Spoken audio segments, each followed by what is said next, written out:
Hey, what's up, Rattlers? So I'm in Oshkosh, Wisconsin at this place, the world famous MToxins Venom Lab. They just opened a brand new serpentarium with the coolest display of the most awesome venomous snakes you guys have ever seen. And we're gonna get up close and personal with these amazing venomous snakes as we go behind the scenes in the Venom Extraction room as we go and milk these really awesome venomous snakes. And by we, I mean they.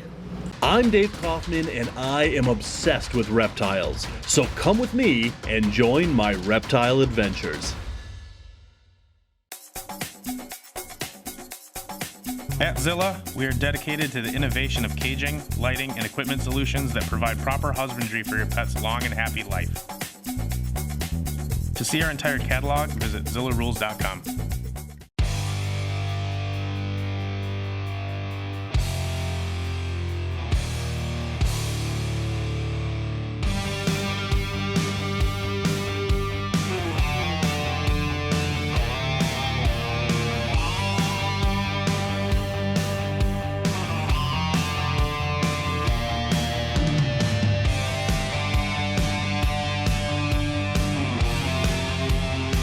All right, so this is Megan. She is the Director of Operations here at MToxins, and she is going to give us a tour of this amazing new facility. So when did you guys open? So we just opened to the public 2 weeks ago on Friday. Our building's been under construction for the last 6 months. Wow, so I am the very first YouTuber ever in the history of this to be here to film it. Yeah, since our serpentarium has been open. Sweet. All right, so let's start over here. So we have some cobras over here. All right, so this is our wall of cobras. We do have a little Goliath bird eater on display at the end. One of our favorite tarantula species, and lots of cobras on this wall. So this is our little lapid area. So these guys that are on display are actually retired from venom production. We don't extract from these guys on display. Gotcha. We view our snakes like working animals. These guys already have a job, which is teaching and educating the public. So everything we extract from is in the laboratory. So this is our little corner of Australia and Oceania. So we wanted to feature some species that are less commonly seen in zoos and museums. So we have an inland taipan, collet snake, my personal favorite, the Dahara death adder, and a Papua New Guinea taipan. And moving into our African elapid section, we're big fans of mambas here. We do a lot of mamba extractions. They're very important in our African antivenom that we produce, so we wanted to feature all 4 species of mambas on display. And the rest of the way down the line is all of our vipers. So staying in Africa, we have a gaboon viper and puff adder, also 2 very important species in human snakebite and for our African antivenom production. A couple of rare Asian vipers, the Malayan pit viper and Chinese 100-pace viper, one of my favorites. Yeah, those are gorgeous. A couple of Trimeresurus, little arboreal, brightly colored pit vipers. Moving into South American lancehead vipers, 4 different species, including the smallest species in the Bothrops genus, the Pictus, which are so cute. Yeah, they this are. is nearly a full-grown adult. Our South and Central American rattlesnakes, also very medically important for snakebite around the world and antivenom production. And then kind of our wall of North American rattlesnakes, which is my favorite area of the serpentarium. I love the rattlesnakes. I would agree with that. A couple different breeding pairs on display. We tried to feature some species not as commonly seen in zoos and museums, and then our classic copperheads and cottonmouths. So you have this entire serpentarium sectioned off by species, by location. Right, and we felt it was very important to do it that way rather than just throw the enclosures out there in a mishmash, because it creates a teaching tool for people when they come and visit our facility to learn about the difference between vipers and elapids and how they look and act different from different areas around the world. Very, very cool. A lot of thought went into this. That's very cool. Awesome. And then in the center here. Yeah, so this is kind of our island of giants, where we put all of our big guys. So this is actually my favorite exhibit in the entire serpentarium. An eastern diamondback and a gopher tortoise share this exhibit just as they would share a burrow in the wild. Absolutely they do. And then we have our Mexican green rattlesnake, kindly donated by the Wildlife Discovery Center. A really special black mamba to us named Big Girl. She's looking a little rough today because she's deep in the blue about to shed. But we love our largest black mamba, Big Girl. How big is she? She is 12 feet long. 12 feet, wow. She's a big girl. and Crystal, the boa constrictor, our only non-venomous snake on display, but we felt she was very important and a very fun feature.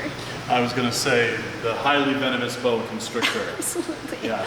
Okay, so here is the entire serpentarium on this side of the building, but over here you have the racks for that are, I take it, all the venomous snakes and things like that, and then this is where you actually do the milking. Exactly right. So we have lots of big windows so that our visitors can get right up close to the glass and watch us extract venom. And then this is the invertebrate extraction area, and then we process in that. So not only do you milk snakes for venom, you milk venomous invertebrates. That's right, and we are the only laboratory in North America where you can actually come and watch invertebrate extractions at the facility. So we extract here from true spiders, tarantulas, assassin bugs, centipedes, and scorpions. Wow. So this room over here is where you process the venom. This is our venom processing laboratory, where we'll take the venom after it's collected, centrifuge it, purify it, and freeze dry it to prepare it for our clients. And where does the venom go after you do all this processing? All around the world, most of our venom sales are international, so our venom is used in research, the production of antivenom, and the production of pharmaceuticals. All right, Rattlers, so that is the brand new serpentarium here at MToxins, but right now, we're going behind the scenes to see some venom extraction. All right, we're going in. These are monocle cobras. Some monocle cobras. Yeah. These guys make up a pretty good percentage of our venom production here. Quite talkative this Yeah. this afternoon, you know. Our big thing is we let the snake bite naturally. Right. We don't express the venom glands. We don't do anything like that. Sometimes the snakes decide they don't want to give us venom, and we don't force them to give us Right. venom. So that one's beautiful. Holy crap. We end up with a lot of morphs because these have been in the captive venomous market for so many decades that, you know, unfortunately you hardly see a wild type anymore. Sure. We do have some. That's that. That's that. Everybody thinks it's this big, exciting Right, thing, but right. Actually, we try to keep it very short and sweet. It's farming. I'll switch to something a little more exciting. It's a nice little lineup. Yeah, but to me, there's nothing more beautiful than a Than a wild type. Just especially in Cayuthia. He's ready to go. It's that easy. All right, so this one's a wild type. To me, that's the most beautiful. It's I just agree. my opinion. We have some really dark ones from Malaysia that we got, and it's the first wild types that have been imported in a long time. And they have such cute faces. I know, don't they? They really do. And that's the yield from 4 cobras. Yep. All right, so as you can see, the wild type, the albino, doesn't matter. Venom all looks the same. So Nathaniel, you know, most of the people that are going to be watching this right now are asking the same question. How does one become a snake venom extractor? I mean, what is the exact term for that? They're really farmer, Farmer, crazy right, farmer, right? Really crazy farmer. There's Crazy venom farmer. crazy venom Right. farmer. You know, a lot of people we talk to want to open venom labs and they want to work in venomous herpetology, but what we always try to tell people is as the science advances, you know, they're starting to grow venom glands in laboratories now, which will negate the need for venom extractors. You're much better going in toxinology, toxicology, going into those fields, study those venoms, find more medicinal uses, because we're finding more every day right now. You can make a huge impact on the world by studying these toxins. And so does MToxins take in interns? We do. The majority of our staff are interns, and they basically receive college credit to work here through the semester. So we do regular internship posts, like when we have openings on our Facebook, also our website, and people can apply, get the documentation, and come in.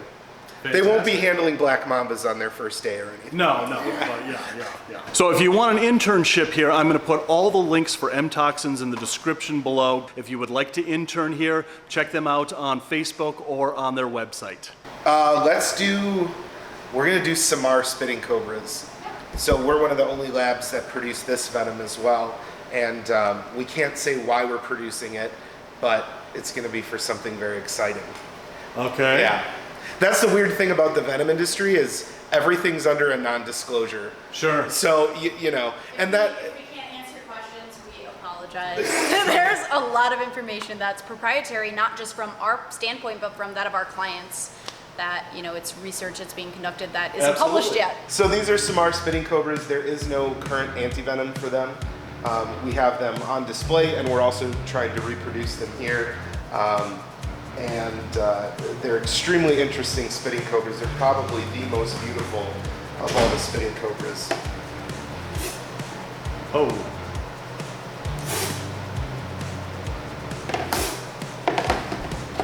They do a lot of bluffing, but their bite is very serious and very necrotic. In some instances, some tox docs say you're better off being bitten by a gaboon viper than one of these. Really? Yeah, for the amount of tissue damage. All right, well, let me get real close in for a close-up then.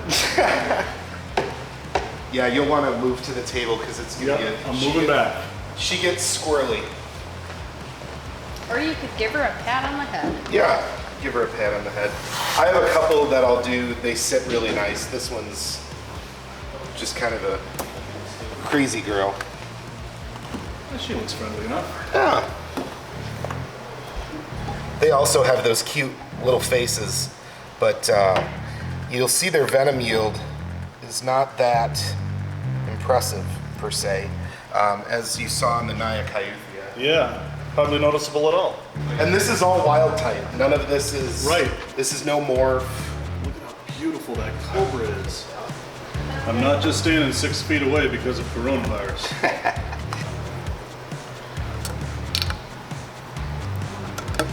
It looks like hardly any at all, but you Yeah. can see it running down the side. Now that is a king. He's been with me a long time, and he has a very ill temper when it comes to me. So we can talk about this a little bit if you want. So I'm like one of the only extractors that'll use tongs on certain types of snakes, and people think, oh my God, tongs are so terrible. Tongs are terrible if you misuse them. There's a little method in using them to get a snake this size. I don't want to pin a 12-foot king, but we find that this is gentle. We let him back up into it, and he's very simply in my hand. And that's no drama. It's not an entertainment show. Right, you make it look easy. So you have to know that you're going to get the right grip. And where did he come from? From Malaysia. From Malaysia, okay. Yep. So he can be a reluctant biter. Dave, if you actually want to stand right in this pocket, Okay. you'll probably I'm get... standing in the place where there is absolutely no chance of escape for me. Your safety is our priority, Dave. Thank you. So he'll kind of fight, and we're not forcing him, but he is a very reluctant biter. But once he goes, see, we're not actually smashing his face, but it looks like we're smashing his face. When he does See? fight, he just gets that excited. The longer they're here, the more they learn the process. Snakes are always fed after extraction so that we're not lifting them up and extracting when they have a full stomach, and then they learn to view extraction as something they get rewarded for. So Little Morton and our other snakes that have been on the Venom line 2, 3, 4, 5+ years, they know the drill. That's fantastic. Again, this was given voluntarily with no expressing of the glands, and that is several lethal doses. All right, so into lab number 2. This is our venom processing laboratory where we take the venom after it's collected and prepare it to be shipped to our clients. We don't sell our venom when it's still in liquid form because then it's not shelf stable at room temperature and it can actually break down and become damaged by bacteria just like when you leave out food. So we actually freeze dry the venom before we ship it to our clients so that it is shelf stable. Wow, very cool. And that's what the freeze-dried venom looks like there. Yep, so this is venom that is partway through lyophilization or freeze drying. That's this year's Black Mamba production so far. Okay, so all of that is 1 year's, or so far, so 6 months, right? Yep. Of venom production from all your Black Mambas. Wow. So I'll get this in the vessel and frozen, and you can film that. Yeah. We'll connect it, and with this little amount of venom, you'll actually see the vessel ice up and then turn to powder over the course of the next 20 minutes. So put that doohickey on it. And then what's in there? So that is a little private concoction of cryogenic fluid, and we make it off of a base of dry ice and isopropyl alcohol. Gotcha. It is incredibly cold. I like to say Wisconsin winter cold. It's Wisconsin winter or Minnesota winter cold. I was just going to say, we got you beat. But yeah, if you stuck your fingers in there, they're going to snap off. Yeah. All right, so that's process number 1. Get a look at it. You can see it's flash frozen. Wow. We'll actually let it sit another minute or so, and then we can put it on the machine. We take it out of the witch's brew there, as it were. And now it'll start the process of sublimation.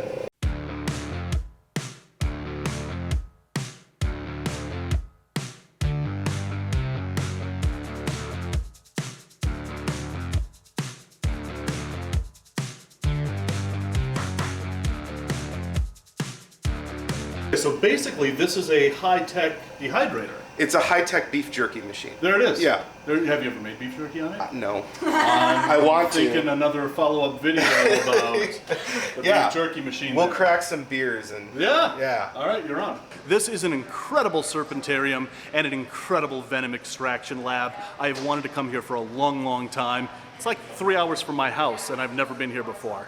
I don't know. Anyway, as always, like this video, share this video, check out our sponsors. Their links are in the description below. Also, I want to thank our Patreon supporters. If you'd like to become a Patreon of this channel and support reptile education, that link is in the description below as well. And until the next reptile adventure, love the planet, feed your reptile obsession, and rattle on.